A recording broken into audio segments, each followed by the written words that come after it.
I be moving. Whipping the foreign, I'm cruising. The money I'm speaking is fluent. All of my business booming. Stacking my cash in abundance. All of my family funded. Finally got what I wanted. Life is amazing, I love it. Everyone know that I run it. Yeah, look at me now, I came up. I've been thinking back then when I almost gave up on the game, cause I never got in my way.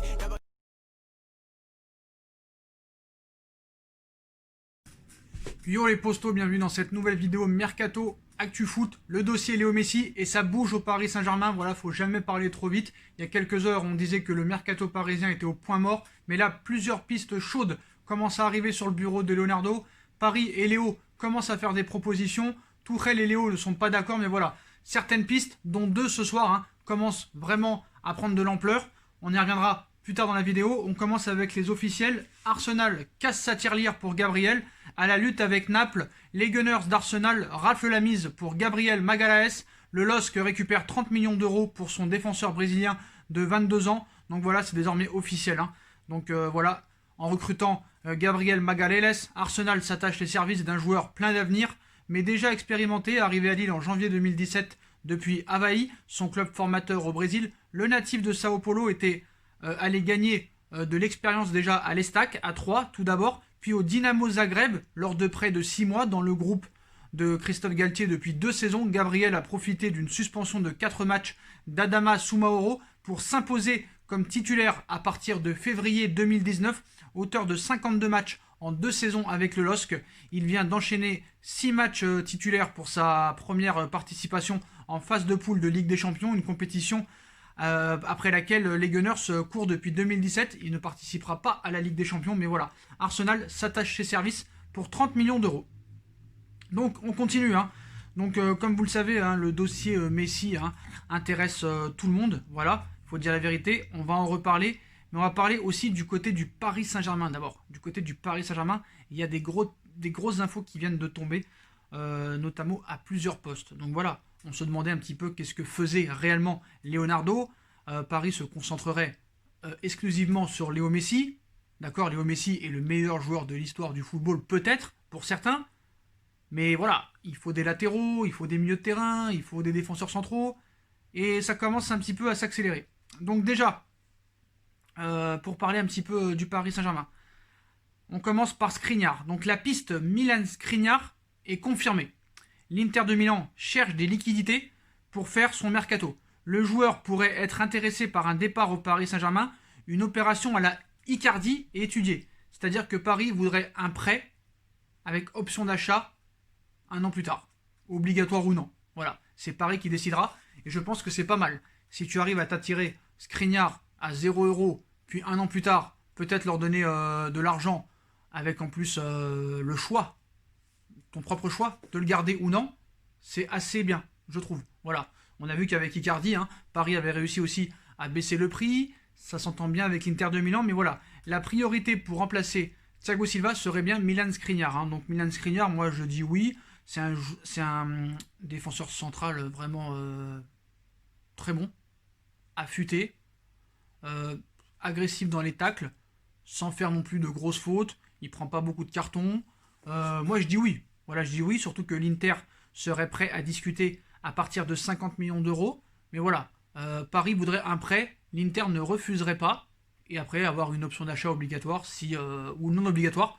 Mais voilà, Paris lèverait l'option d'achat si Skriniar donne satisfaction à son coach et à son directeur sportif. Donc voilà, la piste Milan Skriniar commence à avancer tout doucement du côté du Paris Saint-Germain. On part sur un prêt avec option d'achat. On passe à une très grosse information aussi. Ça vient de tomber. C'est sorti par le Guardian. Donc, le Paris Saint-Germain et Leonardo ont transmis une offre de 27,5 millions d'euros plus 5 de bonus pour Hector Bellerin.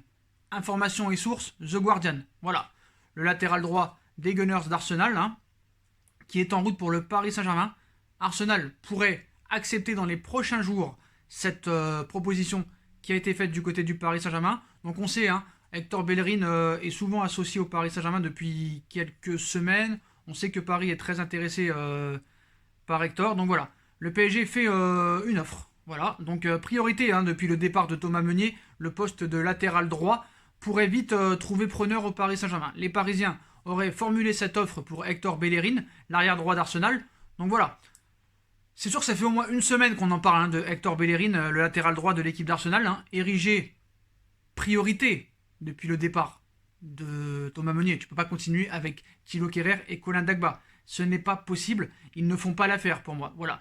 Donc le poste de latéral droit pourrait donc être pourvu avec l'arrivée de l'Espagnol. Et selon les informations du Guardian, le Paris Saint-Germain, récent finaliste malheureux de la Ligue des Champions face au Bayern de Munich, a même déjà fait une offre à leur homologue londonien. Celle-ci s'élèverait à 25 millions d'euros plus 5 de bonus. Voilà. Toujours d'après le média britannique, les Parisiens sont en contact quotidien avec les Gunners depuis une semaine. Il y a toujours le cas Messi à gérer. La Juventus Turin et le Bayern de Munich avaient aussi montré leur intérêt concernant Bellerin, qui a 25 ans, dont le contrat s'achève en 2023 outre-Manche. Il est attendu que les pensionnaires de l'Emirates cèdent quelques éléments après avoir enrôlé Willian et Gabriel aujourd'hui notamment. Cela pourrait donc être le cas du latéral droit qui a pris part en tant que titulaire au premier match officiel d'Arsenal contre Liverpool lors du Community Shield. Reste toutefois le cas Messi à gérer. Comme on l'a dit il y a quelques heures, les Parisiens ont mis en stand-by la majorité de leurs dossiers pour cet été afin de voir s'ils peuvent se placer dans la course à la signature de l'Argentin. Il faudra bien combler certains trous de l'effectif et l'un de ces derniers pourrait donc être assez rapidement fait avec cette arrivée très prochaine d'Hector Bellerin. Donc voilà, au poste de latéral droit, bon, Hector Bellerin, c'est pas exceptionnel. Est-ce que c'est moins bien que Castagne? Est-ce que c'est mieux? Est-ce que ça se vaut? Castagne, lui, apparemment, va rejoindre Leicester City, si je ne me trompe pas, pour 20 millions d'euros. Moi, Hector Bellerin, je dis pas non. Voilà, je dis pas non. Je suis pas comme un fou, mais je dis pas non. Après, les latérales droits à 30 millions d'euros, qui a réellement? Tu as peut-être Pereira de Leicester. C'est vrai que beaucoup de supporters le souhaiteraient. Leicester ne veut pas le lâcher. Donc voilà, ça risque d'être assez compliqué, mais Hector Bellerin, 27 millions d'euros, pourquoi pas? Pourquoi pas, oui. Donc dans les prochains jours, ce dossier risque d'être accéléré. En tout cas, Paris a fait une proposition de 27,5 millions d'euros, plus 5 millions et demi d'euros de bonus. Donc Skriniar, priorité en défense centrale. Bellerin, première proposition faite par le Paris Saint-Germain, donc priorité au poste de latéral droit. Au milieu de terrain, de toute façon, pour l'instant, c'est toujours le désert de Gomorrah. Voilà, on n'a pas trop d'infos. Toujours pas. Sur Areola, Areola pourrait être prêté une année à Rennes ou peut-être être vendu à Chelsea, qui cherche toujours un remplaçant à Kepa qui ne ferait plus l'affaire du côté du Paris Saint-Germain. D'ailleurs, petite transition, hors Paris Saint-Germain, le prêt de Brahim Diaz ne sera finalement qu'un prêt simple, sans option d'achat. Le joueur sera à Milan d'ici quelques heures et va s'engager avec le Milan AC. Arturo Vidal partira gratuitement ou pour un prix symbolique. Sa situation est similaire à celle de Ivan Rakitic. Il a 33 ans, Koeman ne veut pas de lui et il a en plus un gros salaire. L'Inter veut le signer, mais cette opération sera indépendante de celle de Lautaro Martinez. Donc voilà. Donc on en vient au dossier Léo Messi. Donc demain, réunion prévue entre Bartomeu et le père et agent de Messi, Jorge Messi. Le jet privé de Jorge Messi, père et agent de Lionel, a quitté Rosario pour direction Barcelone. Voilà, réunion ultime pour l'avenir de Léo Messi demain avec Bartomeu. Avant de parler de Léo Messi, je voulais vous rappeler aussi que le FC Bayern de Munich a fait une offre de 12 millions d'euros à l'Inter de Milan pour Ivan Perisic. Voilà, faut le dire aussi. Donc pour le dossier aussi Lautaro Martinez, Osilio, un des dirigeants de l'Inter de Milan, a tenu à préciser un petit peu la situation actuelle. À propos de Lautaro, nous n'avons jamais entamé de discussion officielle avec le FC Barcelone pour Lautaro. Le lendemain de l'expiration de la clause libératoire, nous l'avons considéré comme hors du marché. C'est fini, il restera avec nous. Donc après, c'est toujours de la communication, à voir tout ça et tout. Donc voilà. Manchester United souhaiterait vendre aussi Jesse Lingard et Pereira pour faire de la place à Donny van de Beek. Donc à voir aussi. Voilà pour les informations du côté du Paris Saint-Germain. Donc à retenir les postos. Milan Skriniar pourrait arriver en prêt et option d'achat un an plus tard, comme Mauro Icardi. Et Paris a fait une proposition pour Hector Bellerin de 27,5 millions d'euros plus 5,5 de bonus. Donc ça risque de s'accélérer dans les prochains jours, mais Hector Bellerin est vraiment très proche du Paris Saint-Germain, d'après Guardian. On arrive à la situation de Léo Messi. Donc où ça en est? D'ailleurs, on va parler aussi de Luis Suarez, hein, où ça avance aussi pas mal. Donc pour Luis Suarez, d'ailleurs, pour N'Golo Kanté aussi, parce que je ne comprends pas pourquoi le Paris Saint-Germain ne s'intéresse pas à N'Golo Kanté. Apparemment, Chelsea nous expliquait qu'il serait prêt à le laisser partir pour 50 millions d'euros, mais l'Inter aurait fait une offre de 55 millions d'euros refusée par Chelsea. Donc c'est assez compliqué à en faire quelques conclusions. Donc, pour parler de cette réunion, hein, le père de Léo Messi s'est envolé pour Barcelone. Donc voilà, hein, quoi qu'il arrive, ce mercredi sera un jour décisif. Et le père du joueur, Jorge Messi, s'est envolé d'Argentine à midi. Pour la Catalogne, hein, comme l'explique Mundo Deportivo, ce dernier devrait discuter avec Bartomeu le plus tôt possible. Et la réunion est prévue ce mercredi à midi. Léo Messi entend rester sur sa position comme le dirigeant catalan. L'idée serait donc de trouver une solution à l'amiable sans ouvrir un feuilleton judiciaire. Ça risque quand même que d'être assez compliqué, hein, je vous dis la vérité. Donc, Leonardo et Paris a bien un énorme coup à jouer avec Léo Messi. Voilà, c'est désormais l'obsession de tous les fans du football. Où évoluera Léo Messi la saison prochaine? Donc apparemment, hein, y a beaucoup de critères qui nous font dire que Messi préférerait le Paris Saint-Germain que Manchester City. Donc déjà, Di Maria tente un peu de dégoûter Messi de Manchester United. En effet, en plus de Neymar, qui parle avec lui tous les jours, hein, le PSG compte un autre joueur dans ses rangs qui connaît très bien Léo Messi, à savoir Angel Di Maria. Et le Fideo possède un autre atout. Il a vécu à Manchester pendant 1 an. Et il en a gardé de très mauvais souvenirs. Comme il disait il y a un certain temps, c'était horrible. Manchester, c'est le pire. C'est horrible. Je suis ami avec John Nina Maradona qui était en couple avec Sergio Agüero. Nous sommes allés les voir à Manchester quand nous sommes rentrés. J'ai dit à Angel, il faut que des clubs de n'importe quel autre pays que l'Angleterre t'achètent ici. C'est de la merde. C'était horrible. Je n'aimais rien, expliquait ainsi Jorgelina Cardozo, la femme d'Angel Di Maria, à propos de leur séjour dans le nord de l'Angleterre. Et à en croire certaines informations, le numéro 11 du Paris Saint-Germain n'aurait pas manqué de raconter à Léo Messi ce qu'il pense de la vie à Manchester, alors que City, hein, pour l'instant, fait toujours figure de favori pour attirer la Pulga, même si apparemment Guardiola aurait conseillé à Messi de rester à Barcelone et de ne pas venir. Apparemment, City s'est retiré, voilà. Messi serait tenté visiblement par le Paris Saint-Germain, et il ne serait pas insensible aux arguments de ses deux amis du PSG. Hein, voilà.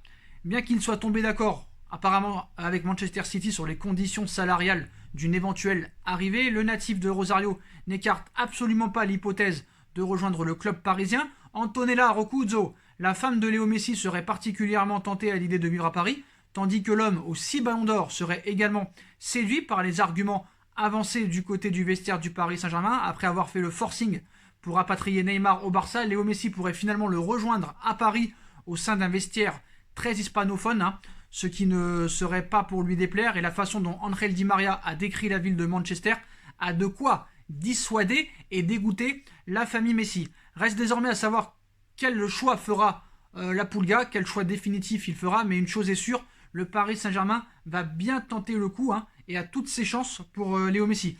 D'ailleurs, le Qatar est passé à l'action pour Luis Suarez, mais avant de passer à Suarez, on passe aussi à un autre club qui se retire, l'Inter de Milan, qui a jeté l'éponge sur le dossier Léo Messi. Voilà, ce mercredi, la rencontre entre Jorge Messi et le père de Léo sera sûrement déterminante quant à l'avenir de l'attaquant argentin.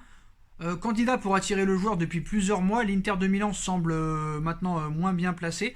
Interrogé par Sky Sport, Piero Zilio, le directeur sportif de l'Inter de Milan, a vite mis fin à cette piste en citant « On ne va pas signer Léo Messi. Je ne sais même pas d'où viennent ces folles rumeurs. » On ne pouvait pas faire plus clair, je pense. Donc voilà, l'Inter ne recrutera pas Léo Messi. Donc soit il reste au Barça, soit il va à City, au Paris Saint-Germain. Mais moi, je continue à croire que c'est toujours une grande stratégie pour pouvoir prolonger. Après, peut-être que je me trompe. Et tant mieux si je me trompe. Voilà, mais on connaît un petit peu les stratagèmes de Léo Messi. Et même s'il a séché 2-3 entraînements, c'est pas pour ça qu'ils vont lui en vouloir. Voilà, sinon il lui dirait de dégager. Depuis très longtemps d'ailleurs. Maintenant, bon, Paris serait passé aussi à l'offensif pour monsieur Luis Suarez, les postos. Donc, qu'est-ce qu'on a comme dernière information? Paris aurait contacté personnellement Suarez. D'après les informations du journaliste italien Tancredi Palmieri, le PSG s'active pour convaincre Luis Suarez de rejoindre la capitale. En effet, la direction parisienne aurait déjà contacté l'attaquant afin d'en savoir plus sur ses attentions. Malgré le salaire conséquent de Luis Suarez, le PSG est en mesure de répondre aux exigences du joueur, précise Palmieri. suite au départ d'Edinson Cavani, Thiago Silva, Thomas Meunier et peut-être d'autres joueurs comme Draxler, qui ont permis d'alléger grandement la masse salariale, un avantage de taille sur la Juve également intéressé. Surtout que Suarez pourrait partir libre, hein. Excusez-moi, pourrait partir libre et serait prêt à baisser son salaire. Et en plus, le fait de savoir qu'il y a Neymar, peut-être que Messi pourrait arriver, ça pourrait être un argument aussi pour Messi de venir. Donc voilà, ça accélère grandement du côté du Paris Saint-Germain. Mais pour l'instant, les pistes les plus sérieuses sont Hector Bellerin et Milan Skriniar. Donc voilà pour les dernières informations. Qu'est-ce qu'on a d'autre à vous proposer à part le dossier Méo Messi, tout ça. Donc voilà, je pense que c'est tout les postos. Donc voilà pour les dernières informations. On vous aura tout dit, hein. Donc voilà, bon bah la bonne nouvelle c'est que voilà, Paris ne laisse pas tomber les autres pistes. Hector Bellerin pourrait arriver dans les prochains jours au Paris Saint-Germain. Une offre de 27 millions plus 5 de bonus a été proposée. Milan Skriniar pourrait venir remplacer Thiago Silva au poste de défenseur central. Paris aimerait un prêt avec une option d'achat, voilà, de 50 millions d'euros apparemment, donc dans un an, donc on a le temps de voir venir. Après, il reste toujours les deux milieux de terrain, hein, à voir ce qui se passera au niveau des milieux de terrain. D'ailleurs, avant aussi, on a oublié de parler d'une autre piste, celle de Memphis Depay. Et Paris est grandement intéressé par Memphis Depay en cas de départ de Julian Draxler, notamment. Donc Julian Draxler a un salaire conséquent à plus de 7,5 millions, voire 8 millions d'euros par an au Paris Saint-Germain. Il lui reste un an de contrat, c'est sûr que lui ne veut pas s'asseoir sur son salaire. Paris s'intéresse grandement à Memphis Depay et Jean-Michel Aulas serait prêt à discuter si Paris offre une somme avoisinant entre 30 et 35 millions d'euros pour l'attaquant ou milieu de terrain néerlandais. Comme je vous l'ai dit tout à l'heure, hein, Memphis Depay, je ne suis pas un grand fan.